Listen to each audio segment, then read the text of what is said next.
और पत्नी दोनों मारे गए, जिसके गिल्ट के कारण वो इस ट्रिप पर आया। इसलिए तो शुरू में जब नाओमी पोड़ में फंसी हुई थी तो खतरा होने के बावजूद एंडी उसे बचाने आ गया, वरना उसके पास तो ऑक्सीजन बहुत कम थी और वो सीधा यही स्पेसशिप में आ सकता था, क्योंकि उसे अपनी फैमिली को ना बचा पाने का दुख था और वो अपनी फैमिली के लिए नाओमी को बचाना चाहता था। यहाँ नाओमी सब कुछ जानकर उसे थैंक्स बोलती है और समझाती है कि आज के बाद से एंडी कभी अकेला नहीं होगा, उसने उसकी जान बचाई है और वो हमेशा उसके साथ रहेगी। दोनों गले मिलते हैं और इसी दौरान नाओमी नोटिस करती है कि एंडी के सूट पर वही फायरफ्लाइज चिपकी हुई थी। वे शायद से उसी वक्त चिपक गई होंगी जब एंडी केव में गया था और एंडी ने इसका ध्यान नहीं दिया। तो वहीं अब तक वो एलियन मेटल की दीवार को तोड़ अंदर आ चुका था। सो उससे बचने के लिए दोनों उस पर वे फायरफ्लाइज को फेंक बाहर निकलने लगते हैं। उस एलियन की मदद से वे बाहर निकल ही गए, लेकिन अब एलियन से भागते हुए वे कार्गो होल के प्लेटफॉर्म के कोने पर आ गए थे, जबकि एलियन उनके पीछे ही था। सो दोनों को नीचे कूदना ही पड़ता है।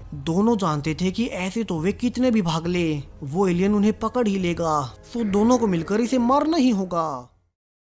अब एंडी को आइडिया आता है कि वो ऊपर वाले पोर्ट को इस क्रीचर के ऊपर क्रैश कर दे और इसे जान से मार दे। जहां प्लान बनाने के बाद नाओमी उस एलियन को अपने पीछे लगा रही थी, जबकि एंडी ऊपर चढ़कर उस पोर्ट तक जा रहा था। वो यहाँ से लाइट भी कुछ देर के लिए ऑफ कर देता है ताकि नाओमी छुपकर सांस ले सके, लेकिन अब एआई के अनुसार उसे मैनुअली ही पोर्ट को उड़ाना होगा और इसमें बहुत खतरा था। लेकिन फिर भी एंडी अब फिर से अपनी जान दांव पर लगाकर पोर्ट में आ ही जाता है और इशारा मिलते ही नाओमी फिर से उस क्रीचर को अपने पीछे लगाकर उसी पोर्ट की ओर ले आई थी। एंडी अपने बेटे की आखिरी याद उसके टॉय को सामने रख अब पोर्ट को एलियन से टकराने को तैयार था। उसे लग रहा था मानो वो इस बार अपनी फैमिली को बचा रहा हो और वो सक्सेसफुली एलियन पर गिराकर उसे मार ही देता है। नाओमी भागकर एंडी को संभालती है, जो कि कोई मूवमेंट नहीं कर रहा था, लेकिन कुछ देर बाद एआई की मदद से वो एंडी को बचा ही लेती है। दोनों अब एक साथ थे और वे आने वाले 2 सालों तक यहीं शिप के अंदर रहकर सरवाइव कर पाएंगे, जब तक कि उनका रेस्क्यू शिप नहीं आ जाता।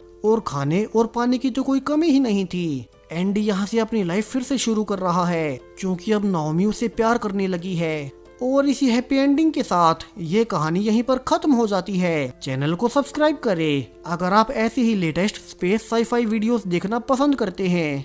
Thank you.